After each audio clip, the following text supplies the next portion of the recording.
Hi అండి. కలకత్తా నుంచి హైదరాబాద్ మేము నిన్న సాయంకాలమే వచ్చాము. ఇప్పుడే స్టోర్‌కొచ్చానండి 15 రోజుల తర్వాత. ఇప్పుడైతే ఒక కస్టమరు నల్ల నువ్వులు తెచ్చుకున్నారు 20 కేజీలు.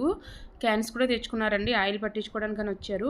ఈలోపు మా శ్రీను అయితే 2 మెషిన్‌లు ఆన్ చేశాడు. ఒక దాంట్లో నువ్వులు, ఒక దాంట్లో పల్లి ఆయిల్ అయితే పెడుతున్నాడు. ఆయన వచ్చారు కదా! ఆయనకి పట్టమని చెప్తే పావుగంటలో మనది అయిపోతుందండి. తర్వాత పట్టిస్తానని అయితే చెప్పాడు. తర్వాత నేను ఇంటికొచ్చేసానండి. మా పేరెంట్స్ మా ఇంట్లోనే ఉన్నారు. మా ఫాదర్ అయితే బిర్యానీ చాలా బాగా చేస్తారండి. బిర్యానీ అనే కాదు ఏదైనా కూడా చాలా బాగా చేస్తారు. నేను స్టోర్ నుంచి ఇంటికొచ్చేసరికి మా అమ్మ అయితే కట్ చేసి ఇచ్చింది. మా ఫాదర్ అయితే బిర్యానీ చేశారండి. ఉల్లిపాయ ముక్కలు కూడా కట్ చేసి పెట్టారు. నేను ఇంక అందులో మజ్జిగ కలుపుకొని పెరుగు చట్నీ చేశాను. 10 డేస్ నుంచి కలకత్తాలో తినటము, తిరగటం తప్ప పనైతే అలవాటు తప్పిపోయిందండి. మళ్ళీ ఇంకో 2 రోజులు టైం పడుతుందేమో నాకు నార్మల్ షెడ్యూల్‌లోకి రావడానికి.